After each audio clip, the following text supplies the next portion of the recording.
Well, good evening, everyone, and welcome to this event in person at Ordovas Gallery and to our audience joining online. The event this evening focuses on Richard Serra's drawings, and in particular a series, or a selection, I should say, of 19 drawings that are currently on display in Ordovas Gallery. A selection made by Serra himself, working with Pilar Ordovas, the founder of the gallery, and that uses a very interesting technique that we'll be discussing this evening.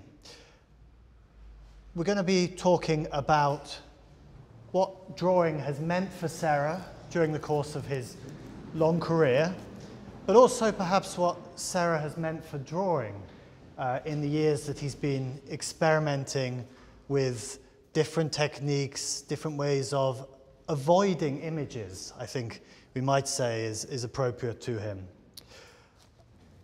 I'm Tom Marks, and I'm representing Apollo, who this event is hosted in collaboration with. And I'm joined by Pilar Ordovas, who founded this gallery in 2011 and has been hoping to put on a Serra show for a number of years. So it's a real wonderful fulfillment to see it on the walls. By the writer and critic Martin Gayford, known for his many books on Hockney, Lucian Freud, a recent book about sculpture co-written with Anthony Gormley. And Martin has interviewed Richard Serra several times in New York, and Spain, yeah. And in Spain, and by Isabel Seligman, who is the Monument Trust Curator of Modern and Contemporary Drawing at the British Museum, has written several books on contemporary drawing and contributed to the catalogue for The American Dream, Pop to the Present, an exhibition that included, I suppose, what would be described as etchings by Serra at the British Museum. Yes. So to kick off, we're going to talk for about 45 minutes, and then we'll take questions both from the audience and from our viewers online. But I want to ask you, Pilar, about working with Richard Serra, about how this exhibition came about, firstly, and then how he came to select the 19 works that are on show. I first met Richard actually with his lawyer, John Silverman, and that was around 9 years ago. He had just finished a new body of work, works on paper, and he was really excited about them. They were on mylar, and they were in a slightly smaller format that he had worked before, and he really wanted them to be shown in Europe, and ideally in an institution, if at all possible, in the UK. He also wanted them to be shown as soon as it was feasible. So I persuaded my colleagues at the Court Hall that they should have a conversation with him and that this would be a really good idea to show the works. He came over with Clara, they looked at the space, and an exhibition happened, I think it was only 6 months later. At this time, he looked at my space. The gallery had been open for very little time, only for 2 years. He liked the space, he was excited by it. He started already thinking, and I could see him sort of thinking of ideas. But he has made me wait for 8 years to have this show. So I cannot tell you how happy we are to have this exhibition. It has coincided actually with our 10th anniversary of the gallery. So it's been an exhibition that we have all been waiting for some time. And on the point about, this is a series here, or these are works from a series called Orchard Street. Orchard Street is the address of Serra's drawing studio in Long Island. How big is that series? Do you have a sense of how large it is and how he's made the selection that he has made? Has he justified it to you? No, I think the way that he has thought about which works to select was very much thinking of the space.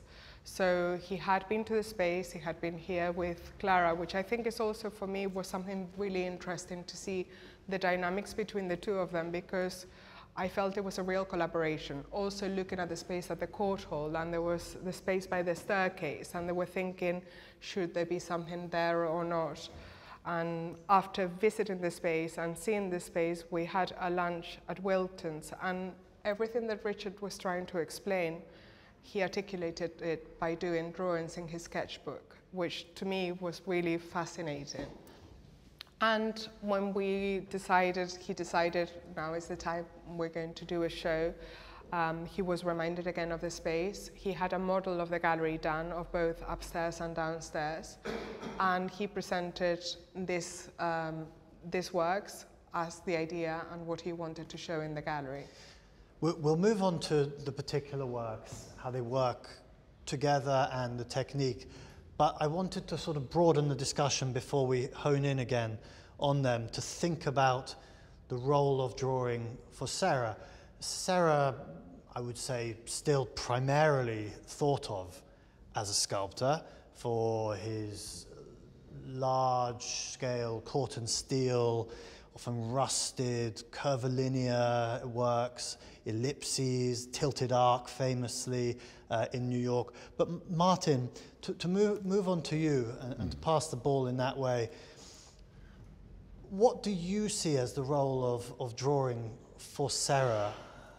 Well, at the risk of widening it absolutely enormously as a question, as you said, I about 9 months ago published a book co-written with Anthony Gormley about sculpture, which covers sculpture from about, I think our earliest work is about 1.5 million years old, up until the present. But quite early on in the book, Anthony says that there are certain figures when one's thinking about sculpture who are absolutely inevitable subjects. One is Michelangelo, another is Richard Serra, which is quite a compliment. Thinking about what do they have in common apart from the fact that Anthony really rates both of them, I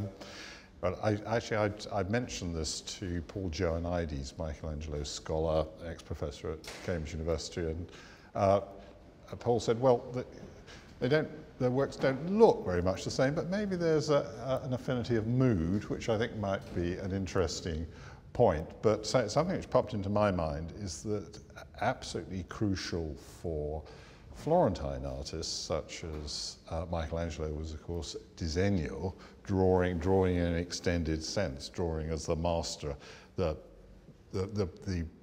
governing art, from which everything else derives. So that Michelangelo, were he here, would tell you that if you knew how to draw properly, you could design a building or sculpt a sculpture or paint a painting. These things are all subsidiary. And in a way, it seems that Serra's also putting drawing in the center, but he's also reconfiguring what drawing is at the same time. And there's another link there that Serra went as a student, as a young man, from Florence, where he was very struck by Donatello, for example, to Japan, where he had this idea that you could move out of the Renaissance box into a sort of way of working which was absolutely extended. And I think he's doing that with drawing as well. One of the differences between the Renaissance, the Italian sculptors you mentioned, is that a lot of their drawing is to some degree preparatory, even if they're working out how movement works. So it's to some degree notational. It's a diagram of what a potential sculpture might look like. For Serra, drawing starts, I mean, he talks about how it started when he was a child, and there's that really foundational work from the mid-60s called Verb List, in which he says drawing is a verb, and he describes all the things you can do when you're drawing, to splash, to suspend, to tear, to stretch. And all of these words are scrawled over these two sheets. I mean, Isabel, this seems like a sort of different feeling for what the drawing might be, even early on in Serra's career. Absolutely. I think he's really sort of pointing the way towards this consideration of drawing in an expanded field, really. And I think one of the things that's so interesting about that list is that they're mainly transitive, so it's something, you know, to crush or to fold or to lift, something that you're doing to something else. But there are also intransitive verbs sort of snuck in there, like to gather or to flow. And I think that idea of the drawing kind of expanding really to encompass a new way of kind of being and inhabiting space is one that he really kind of opens the way for. And already this tension between something that might be finished and something that might be always in process, whether that's his process or the process of the relationship between a viewer and the work. Could I posit for something just for discussion, which is that what he's done is, well, he's doing two things in these drawings. He's making them into events, and he's making them into a sort of sculptural object as well. The physicality of the material is very important. Let's take the second of those facts and think about sort of the range of Serra's drawing before we get to what we're seeing here. And Pilar, I suppose there are much larger drawings that he called installation drawings. There are drawings frequently using molten paint stick. We're moving here to some material that is a mixture of etching ink and silica. But can you give us a sense of the range and describing kind of what Serra's drawings look like over 30, 40 years? A huge question, I know, but just to set these in context. I think, well, there was one retrospective, and I think there'll be many other retrospectives to cover all that range. But I think, at least to bring it back to these drawings, we saw him exploring in large scale those installation drawings, and we are seeing now a scale that is a lot more manageable and houseable, which also means that he is doing them and working on his own in the studio. And obviously not just through COVID, but in the last few years in which he's wanted that practice to be a lot more about being alone in his studio with the works has been really important. And exploring different materials from oil stick to now using a combination of etching ink and other mediums to achieve, in a way, the blackness, but at least to also bring that light onto the drawings. When Serra had a retrospective at the Met that travelled to the Menil, one of the big drawing shows, then there's been the Courtauld and the Boymans Museum in Rotterdam, only in the last decade or 12 years. He does an interview for the Met show, and he says that when you draw, and this is coming to you, Martin, so listen carefully. I'm listening up. You're faced with the history of everyone who's ever made a mark on a piece of paper. And it seems like that's something that in his experimentalism he is trying to find different ways of making marks on paper. When he was telling me about his sort of journey of discovery, when he'd left Yale and he was travelling around, he described seeing Giacometti every evening in the Coupoule Cafe in Paris. And he said before he'd encountered Giacometti, he'd thought of existentialism as just an idea. But when he saw Giacometti, he realized that it could be to do with the interaction between you and the work in the studio. So something happening, something growing under your hands in the studio.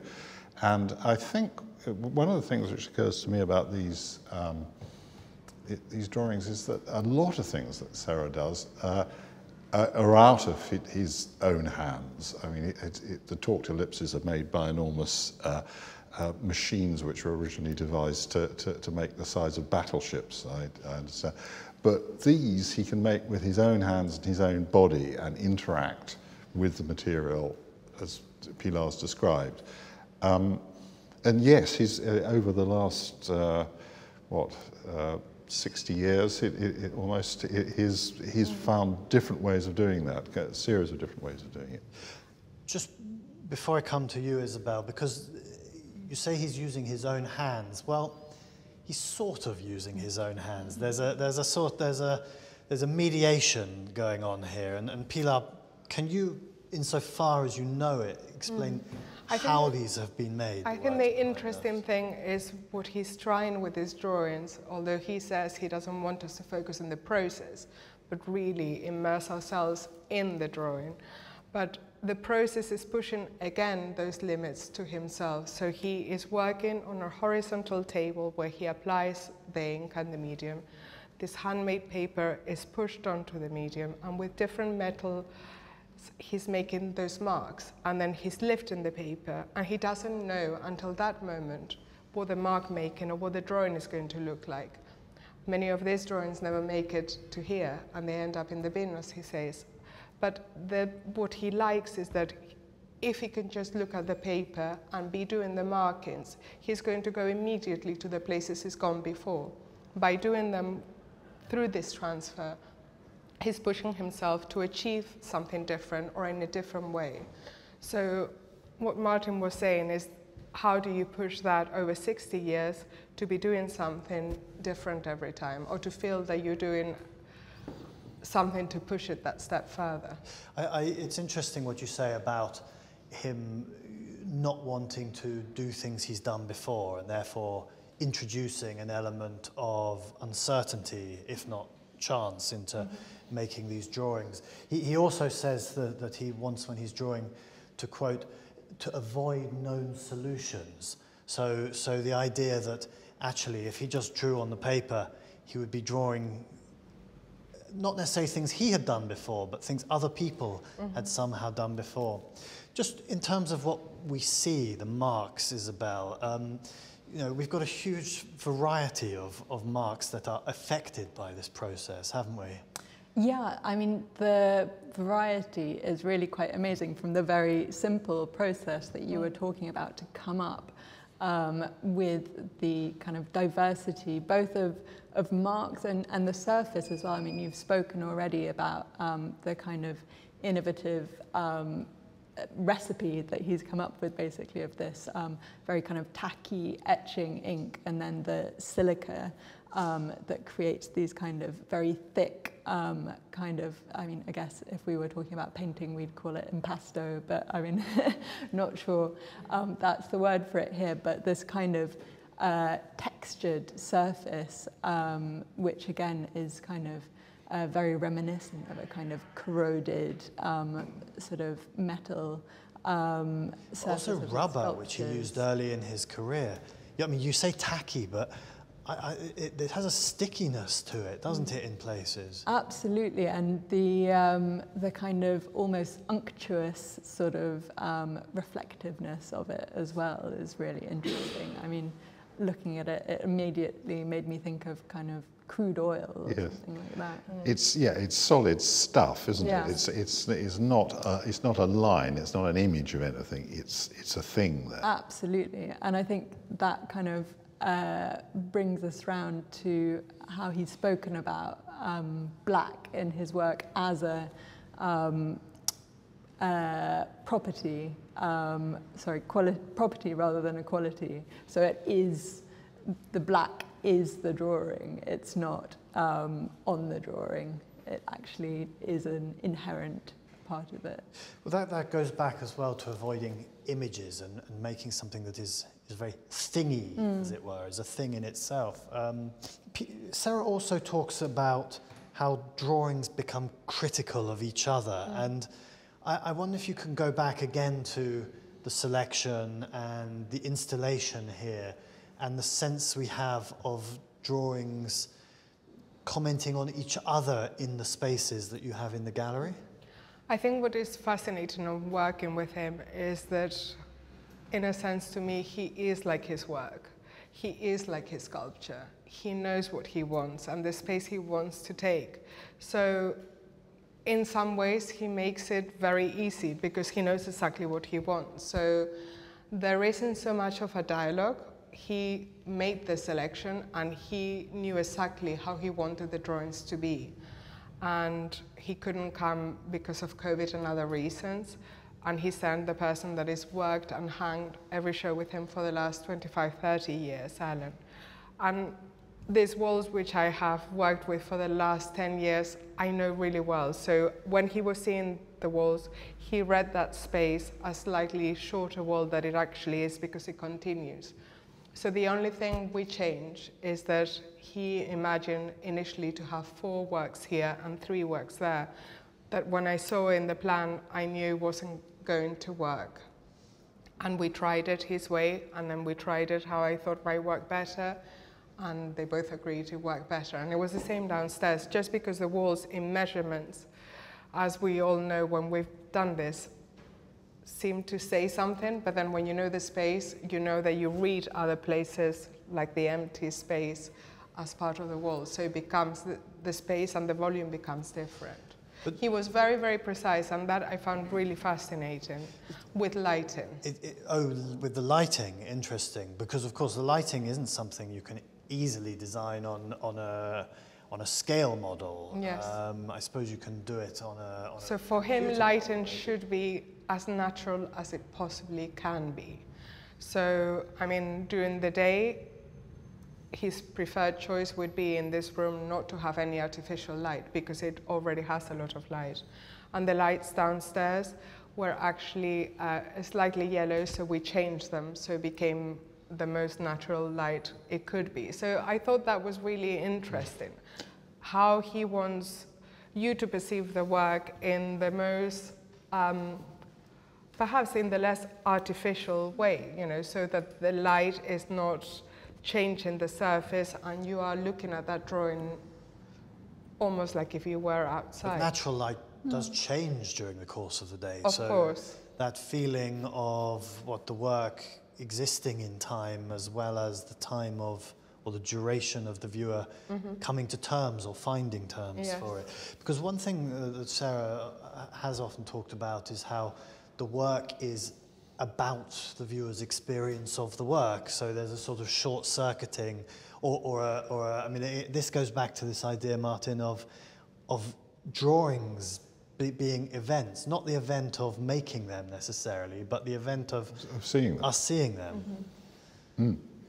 Yes, well, that seems right to me. I was also interested by what you were saying a little bit earlier about chance and working with chance, and actually, what Serra said about the drawings criticising each other is almost exactly what Gerhard Richter has said about, he makes these big abstracts with squeegees, and in the same way he's operating with the effects of chance. He says chance does it better than I can, but on the other hand he chooses what chance does, and then he likes doing them in groups because he says one comments on the other, so it sounds as if it's the same sort of process at work. Isabel, you brought up the word painting, and of course a transfer process or making a mark or putting pressure on the back of the sheet in order to create an image, not an image, but marks on the front of the sheet, is possibly a type of printing. Does it matter what we're Absolutely, and I think, these drawings and Serra's drawings throughout his career have, I think, really productively criticised these conventions and the kind of boundaries between drawing, painting and printmaking. I mean, if you go back to his situational drawings in the early 70s, they're on canvas, they're made with colour or black that fills the whole surface, they're shaped, all of these things which you would associate with painting rather than drawing, but he insists that they are drawings. And in the same way, these drawings made with the transfer process, which you have going right back to Gauguin and Klee, again, the transfer drawings that they made are very fine and linear, and Gauguin speaks about how, that the sharper your pencil and the thinner your paper, the finer the detail you're going to get.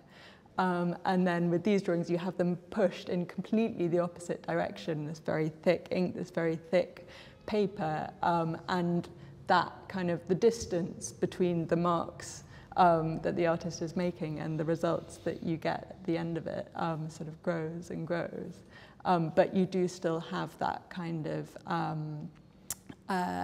almost distance between the eye and the hand that's making it and the product, which is, I think, was there in the sort of beginning of that process. On the painting front and the relationship to painting, I've read in places that Serra had a revelation in front of Las Meninas in the Prado that suggested to him what the limitations of painting were. And I've read elsewhere that he said what the possibilities of painting were. Well, Martin, what did he say? Well, what he said to me, I think he said to describe the same experience here. What he said to me was that he was so astounded by the greatness of this picture and the innumerable different things that it could do, that he realized he wouldn't be able to do something like that, whereas he felt there was more scope in sculpture, and he found Donatello empowering, whereas looking at Velázquez, he felt, well, that's been done in such a magisterial way that I can't. So you've cleared it up. It was a revelation of the possibilities of one painting that showed the limitations of him as a painter to himself. Yes, and also in a way he felt other things he said suggested he felt painting itself was a bit limited because it was connected with the Renaissance space box and with making images and things, whereas sculpture could be freed. Just talking, I mean, on that point, just because I bring up the nature of the frame, did he select these frames? Yes, or? I think there's also one thing that I haven't mentioned, which I think is quite interesting.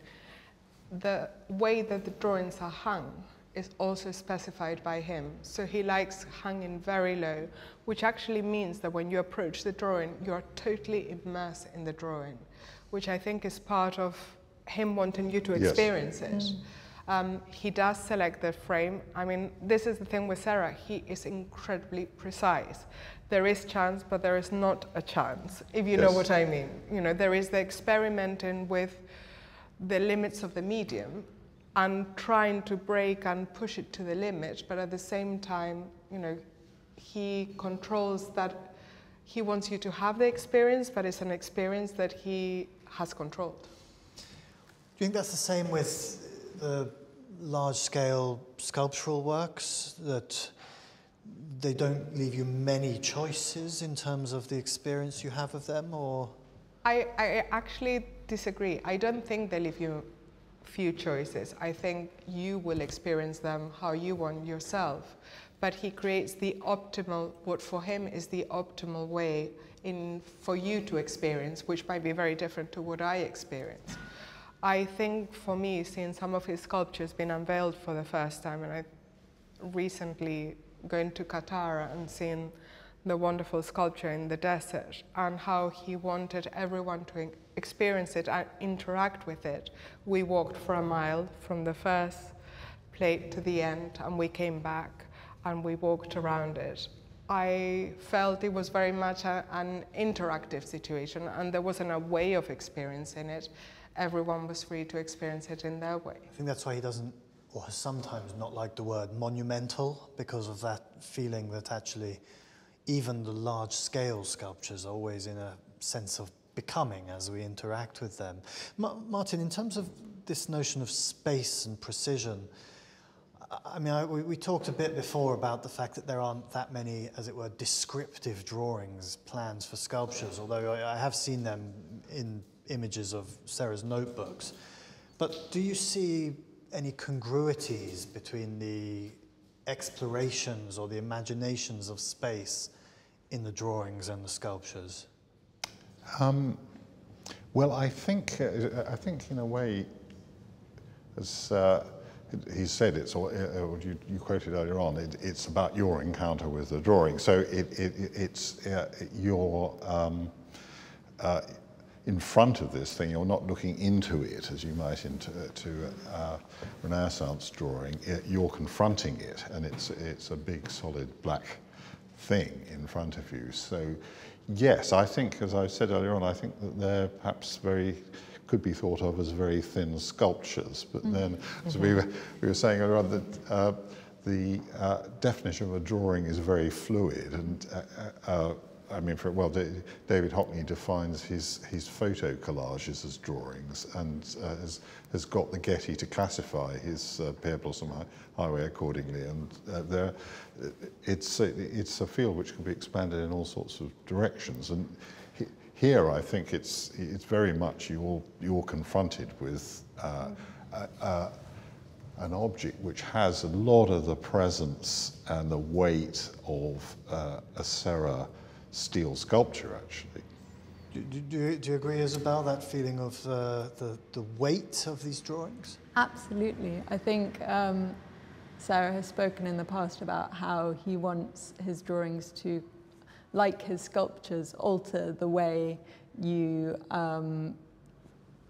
perceive is the wrong word, because he talks about how he wants it to alter the way you haptically inhabit a space. So it's not just optically, it's actually how you experience the space around you. And I think that's one of the ways in which, although he has tried to sort of make a strong distinction between his sculptural work and his drawings, and he said, I think that the drawings are not sculptural, but they do behave in this sculptural way, in the way that they make you consider the space and the way that your body inhabits the space. They also say something different from sculpture in terms of the intimacy that has given rise to them, and therefore perhaps we might experience when we're up close with them. Absolutely, and I think, as you were saying earlier, the detail is so important for him, and I think they do ask you to get up close and personal with them. I think that is something about the kind of tactility of their surfaces. They draw you in, because you want to see them and you want to know them. Isabel, in terms of before we take some questions from the audience, the sense for you, and having, working on more broadly on contemporary drawing, of sort of where Serra fits in as an innovator, the scale of his achievement, but also how far other people working in what they might call drawings are taking things up from Serra. Yeah, absolutely. I think, as I was talking earlier about this notion of drawing in an expanded field, I think the real kind of inheritors of Serra and people who are kind of taking up his torch are really the people who are working with drawing, again, in a sort of site-specific and a way that perhaps almost, again, has links with land art and with architecture. So, for example, we might think about someone like Francis Alice, whose green line drawing, dripping paint across a border between Israel and Palestine. Or we might think about someone like Carey Young and their piece Declared Void, which is a line drawn to create a space in a gallery, and by occupying the space inside that line, I was going to say viewer, but the participant declares that the US Constitution will no longer apply to them while they inhabit that space. I was listening to Hal Foster talking about Serra, and it's interesting you bring up these quite political artists, because Serra has sometimes made political works, but sort of fenced them off from his other works, and I think it would be difficult to see these as political. Does anyone want to say they might be, or that Serra wouldn't necessarily want to? I can't see a political. No, but he made posters critical of the Bush regime, for instance. Well, he's got very strong political views, I think. Yes. I mean, there's one slight specificity of these works is in their titles, and that Serra has attached. They are Orchard Street works, so to some degree they're rooted somewhere. Yes and no, because they're untitled Orchard Street. So I think he does that with most of his work. I think he feels that they live beyond.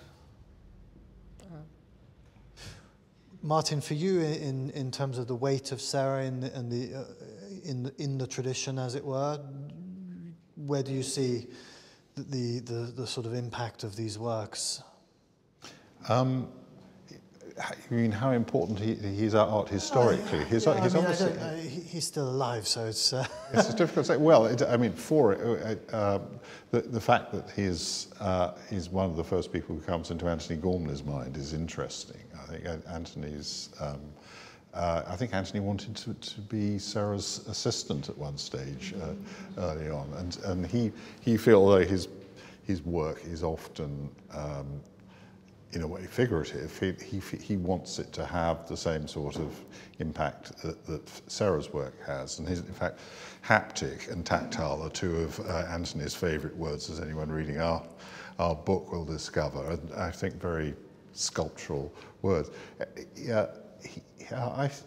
I'm often, as we've been talking, I've often been reminded actually of other sculptors in the tradition. For example, what you were saying about lighting is those are very typical sculptors' preoccupations. And I mean, as a matter of fact, Michelangelo was very fussy about lighting, as we know from one or two. And it does bring me on to one more question before we go to questions, which is how you photograph these works as well. Because of the reflectivity of their surfaces or the reflectiveness, because of how you light photographs, that must be a very tricky business. It's actually in New York, works out of his studio are always photographed by the same photographer, and of course he wants to see, when you do installation shots, what the photographs look like. I would say that they are almost impossible to get the sense of the surface. No matter how wonderful the photographs are, you need to experience these works in reality. I was just wondering about his relationship with works on canvas compared to works on paper. Are they ever meant to be studies for works on canvas, or even more figurative studies for sculpture as well? The large works on canvas are called installation drawings. He doesn't make any difference. The only difference he makes are with his sketchbooks, which he considers not drawings but annotations or a visual diary. So those are not drawings in the full sense of the word, but they are almost him thinking out loud, and the way he thinks is by putting things on paper. To my understanding, he makes no difference, and it's a little bit what Isabel was saying before. He does drawings on canvas, on paper, that look like a sculpture, so he's subverting the medium all the time, but he doesn't make a difference. For him, they're still drawings, although they're on canvas. I was just wondering more about the different types of paper that he's been using. We know this is a beautiful Japanese hand-made paper, but whether anyone knew more about other types of paper he might use for other works. I think that's one for you. Well, we know that he's used for the series of the Court Hall, he used mylar, and he was experimenting, again, what Isabel was saying. Mylar is normally used for etching, and we also know that in some other occasions he has included iron mesh to create that sense in the surface. I think his time in Japan and looking at the papers must have really had an impact, and yes. I don't know whether you ever spoke to him about that. Well, no, but I feel that his time in Japan is very important altogether. I think it links with, I think there's something very Zen about this interest in randomness, for example, as well. Yes, going back to the framing, I remember the works in the 80s, which were sort of 5-footish on paper, oil stick. They weren't framed, and they were just hung directly on the wall with tags on the back. How do you think the framing inhibits the work being more fragile, more available, more sculptural, more of an object, as opposed to the framed work? I think personally, I do feel that they feel more sculptural because they're encased and you really feel the surface on them. I think obviously, I was going to say, the surface is much thicker and viscousy, but some of those early installation drawings are also, the surface is equally. So no, I think are those ones that are not framed more sculptural because they occupy much more the space? I think they are all sculptural in some way. It's definitely an interesting question. Yes, and this is as reticent as as Yes. framing could be, isn't it? It's a white frame, and a white frame, not a black frame, and it seems to be trying to become part of the wall if you want to be generous. Absolutely. Martin, I thought it was really interesting when you mentioned a sort of Zen quality from his time in Japan. I definitely feel that, especially in the downstairs galleries. And I was wondering if you see, or any of you, if you see in these works a kind of a return to an earlier art historical time. I mean, when you say Zen and chance, that brings to mind John Cage, but there's also something a little bit ab-ex about these works. You think of maybe Franz Klein, that sort of tradition, a calligraphic sense, or Mark Tobey. Well, an interesting point, actually. I read the transcript of my conversation with Richard Serra in, I think, '98 as a preparation for this. And one of the things we were talking about then was Barnett Newman, because there was a big Barnett Newman exhibition in, I think, Philadelphia, and that was probably why I was in New York. And one of the things Serra said was he felt that what Jackson Pollock and Newman had initiated had been carried forward by sculptors more than by painters. So I imagine that means he feels there's probably quite a close connection between this sort of thing and, for example, Barnett Newman. And we were talking about how, and Newman talked about how his paintings were all about the viewer locating themselves in space with reference to the work and so forth. So yes, I think there is a big connection with ab-ex, and I think an enormous connection with Japan. I think going to Kyoto was probably more than going to Paris or Florence was the sort of light bulb moment for him. You make me think about how he's very specific about terminology and vocabularies, and it goes back to that list of verbs as well, Martin, because he's very specific about what is a gesture, what is a mark, what is a line, what they all mean to him, and what they mean in relationship to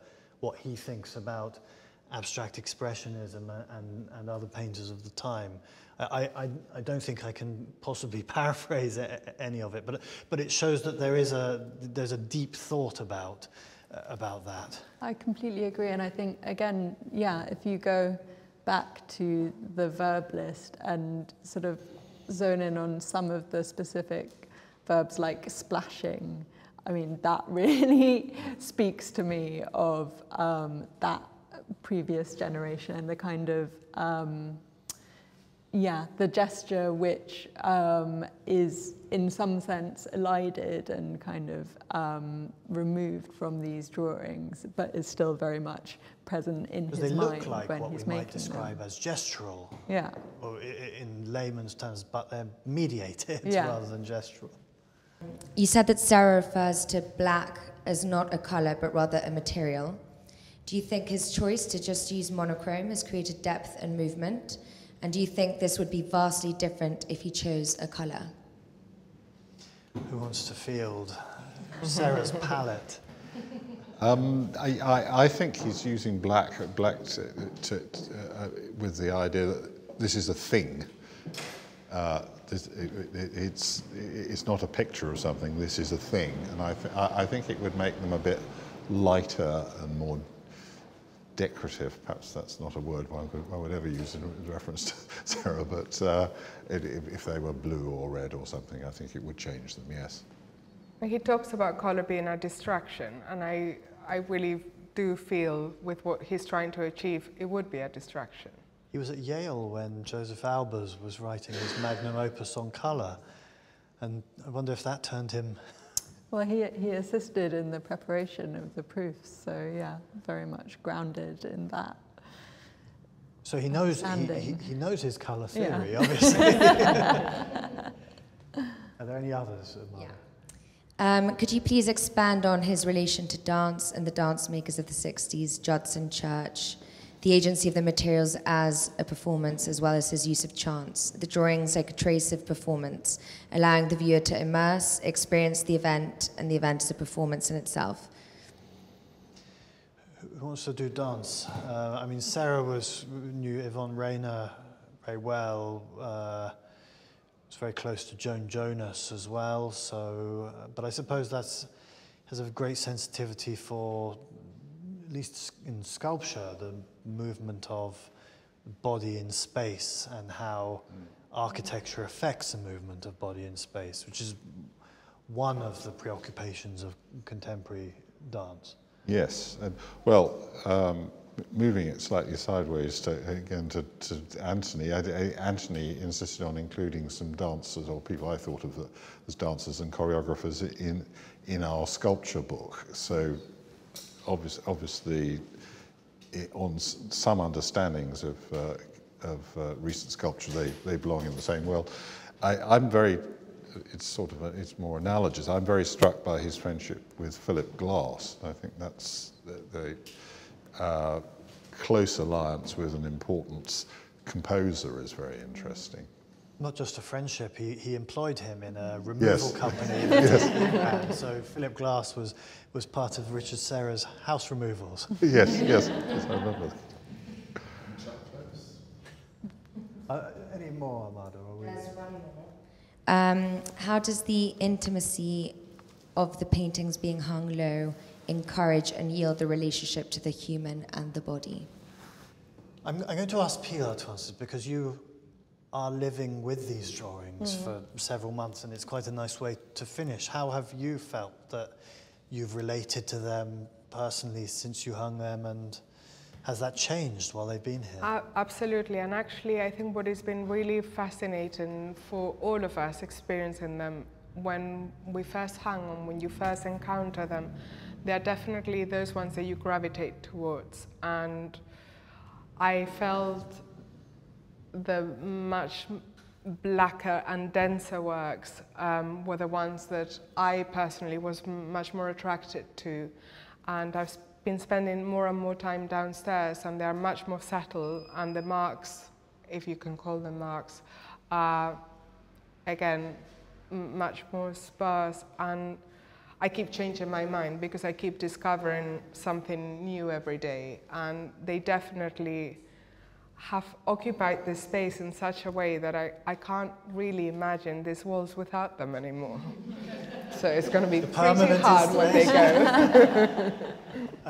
Well, on that note, I urge our audience in the room to spend time with these drawings, to come back and see them in daylight, to come back again and see them in different fluctuations of daylight. And I urge our audience online, so far as it's possible, to come and see this exhibition, Richard Serra Drawings, which continues at Ordovas Gallery until the 17th of December.